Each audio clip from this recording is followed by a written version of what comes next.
જેસીબીના driver જો એમને શર્ટને ફાડી નાખ્યું છે। પેલા ભાઈ 3-4 જણા આવીને જેસીબી ઉતારીને ડાયરેક્ટ દહાડવામાં।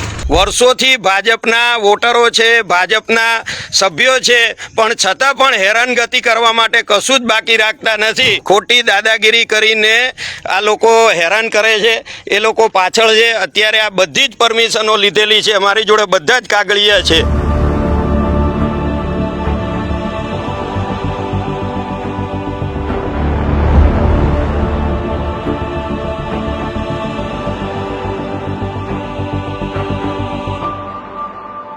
સોશિયલ મીડિયા પર એક ખેડૂતનો વિડીયો વાયરલ થયો છે અને એમાં ભારતીય જનતા પાર્ટીના સંગઠનના એક પ્રમુખનું નામ લઈ ખુમાણસિંહ ઝાલા એમનું નામ છે અને એમનું નામ લઈ અને ખેડૂત ખૂબ આક્રોશ વ્યક્ત કરી રહ્યો છે અને કહી રહ્યો છે કે અમારી સાથે કેમ આવું કરવામાં આવી રહ્યું છે, અમારી પાસે તો બધી જ પરમિશન છે। શું એવું કોઈ અધિકાર છે કે ભારતીય જનતા પાર્ટીના નેતાઓ પોતાના માણસોને મોકલીને કોઈને માર મારે, કોઈને કપડાં ફાડી નાખે? શું જગતના તાત સાથે આવું કરવું કેટલું યોગ્ય છે? આ કઈ વાતથી આખી ઘટના બની તેને લઈને વાત કરીએ। નમસ્કાર, આપ જોઈ રહ્યા છો ન્યૂઝ રૂમ અને આપની સાથે હું છું ભાવિક। પહેલા તો તમે અમારી ચેનલને સબસ્ક્રાઇબ નથી કરી તો અમારી ચેનલને સબસ્ક્રાઇબ કરો, બેલ આઇકનને દબાવો જેથી કરીને પડે પડના સચોટ સમાચાર તમને તમારા મોબાઈલ પર તરત જ મળી રહે। બાયડના ખેડૂતનો એક વિડીયો સામે આવ્યો છે કે જ્યાં કહેવામાં આવી રહ્યું છે અને ખેડૂત કહી રહ્યા છે કે અમે અમારા ખેતરમાં જ્યારે ભાડે ટ્રેક્ટર લઈ અને માટી નાખી રહ્યા હતા ત્યારે ભારતીય જનતા પાર્ટીના સંગઠનના એક પ્રમુખ ખુમાણસિંહ નામ છે, ખુમાણસિંહ ઝાલા નામ છે, એ આવે છે। એ આવીને સીધા જ ધમકાવાના આરોપ લગાડે છે। ત્યારબાદ એ ફેસબુક લાઈવ ની અંદર એક ખેડૂતનો શર્ટ બતાવે છે કે અમારી સાથે દાદાગીરી કરીને આ શર્ટ ફાડી નાખ્યો। બીજા એક વ્યક્તિ આવીને એવું કહે છે કે ભાઈ અમારું જ્યારે અમે માટી નાખતા હતા ત્યારે અહીંયા અમારું કામ બંધ કરાવી દીધું। હવે ભારતીય જનતા પાર્ટીના આવા કાર્યકર્તાઓને શેને એવી દાદાગીરી કરવાની મજા આવતી હશે?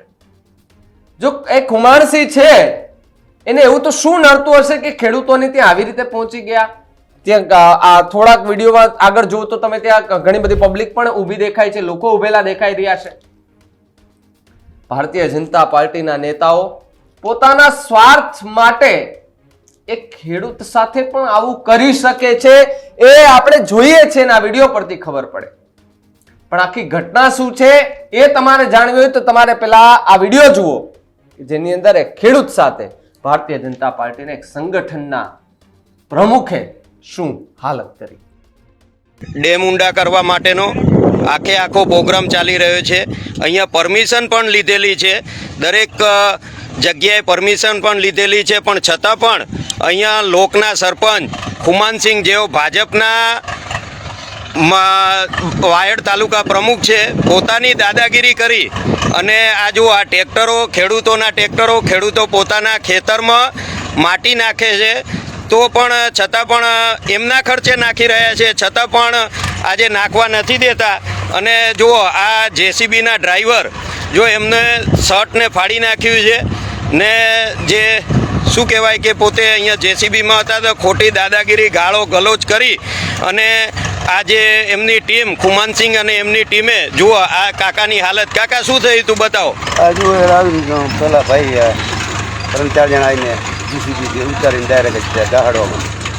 ડાયરેક્ટ આમને મારવા માંડ્યા છે અને મારી જોડે આપ જોઈ શકો છો કે કાર્યપાલ ઇજનેરશ્રીની પરમિશન લીધેલી હોવા છતાં પણ આજે માલ કે ભાઈ ખેતરની અંદર માટી નાખવા નથી આપતા। અને આ જુઓ ટ્રેક્ટરો, અત્યારે ખેડૂત જાય તો જાય ક્યાં? અત્યારે આ બધા જ ટ્રેક્ટરો ભાડે લઈ આવી અને માટી નાખતા હતા ને એ માટી નાખવા આપતા નથી। જેટલા પણ લોકો લાઈવ જોવે છે જુઓ આ લોકના સરપંચ છે અને ખુમાનસિંહ જે ભાજપ તાલુકા પ્રમુખ છે પોતાની ખોટી દાદાગીરી વાપરીને વર્ષોથી ભાજપના વોટરો છે, ભાજપના સભ્યો છે, પણ છતાં પણ હેરાનગતિ કરવા માટે કશું જ બાકી રાખતા નથી।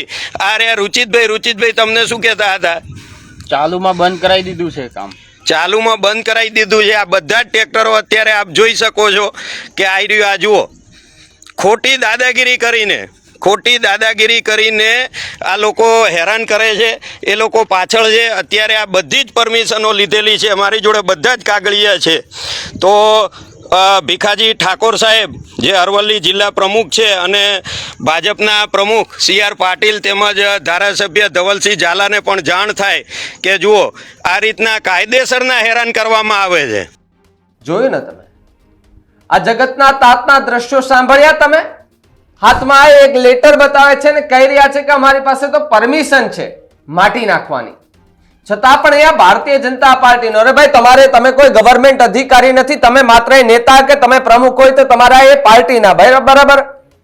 એ જગતનો તાત આ બધાનું તમારું પોતાનું પણ એ પેટ ભરણ પોષણ કરવા માટે ત્યાં ખેતી કરે છે, એ ત્યાં પાક ઉગાડે છે, ધાન્ય ઉગાડે છે, ને તમે એમને એટલું પ્રાધાન્ય ન આપી શકો, તમે એનું એટલું માન ન જાળવી શકો. એ બિચારા એની ખેતરમાં માટી નાખે છે તો એમાં તમને શું વાંધો છે? સૌથી મોટો સવાલ.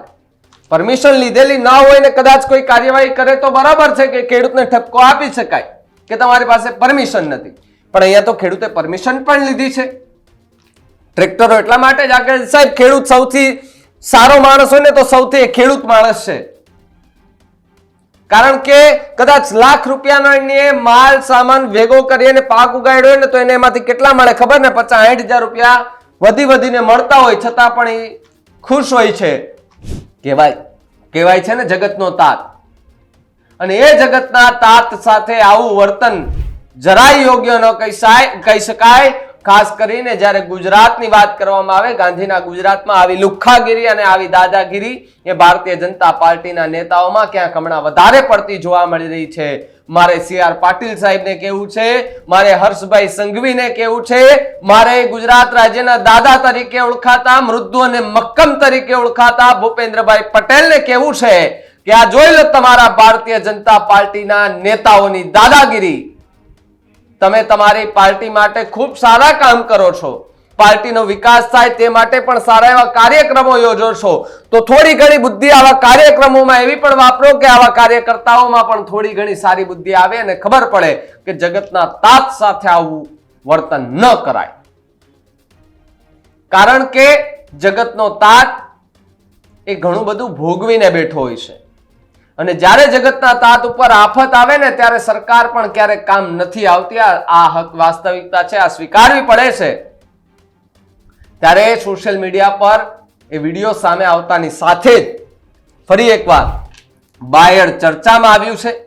હવે બાયડના ધારાસભ્ય અને બાયડના આસપાસના નેતાઓ શું વાત સામે ચર્ચા કરે છે એ તો મને નથી ખબર, પણ આ ખેડૂતની વાત છેક એ CM સુધી તો પહોંચવી જોઈએ.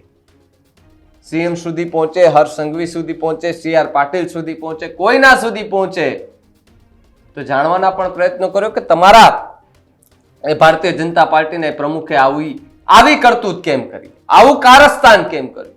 શું એને કોઈ હક છે ખેડૂતોની સાથે આવું કરવાનું? શું તમે કોઈ એવા ગવર્મેન્ટ અધિકારી છો કે તમારા માટે રૂલ્સ અલગ હોય કે તમે જેમ કહો એમ થાય? સાહેબ તમે કહો એમ ન થાય, ભલે સરકાર તમારી હોય ને, તમે સરકારમાં હો.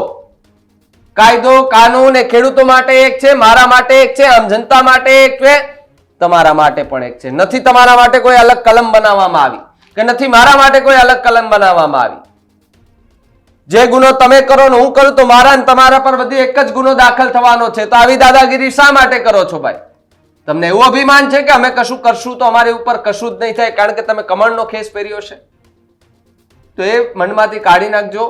કાયદો કાયદાની રીતે કામ કરતું હોય, સત્તા સત્તાની રીતે કામ કરતી હોય, અમુક ટાઈમે એ સત્તા પક્ષમાંથી પણ હટી જવાય છે ને કાયદાની રીતે તમને ભાન પણ આવશે. પણ અત્યારે જે ખેડૂત સાથે થયું છે ખૂબ ખોટું થયું છે. સત્ય શું છે તે બહાર આવવું જોઈએ, પણ આવી દાદાગીરી તો કોઈ પણ પક્ષના નેતા હોય ન જ થવી જોઈએ. ખેડૂત સાથે કેટલું આ વર્તન છે, કેટલું યોગ્ય ભારતીય જનતા પાર્ટીના પ્રમુખનું કમેન્ટ કરીને ખાસ જણાવજો. જોતા રહેજો ન્યૂઝરૂમ. નમસ્કાર.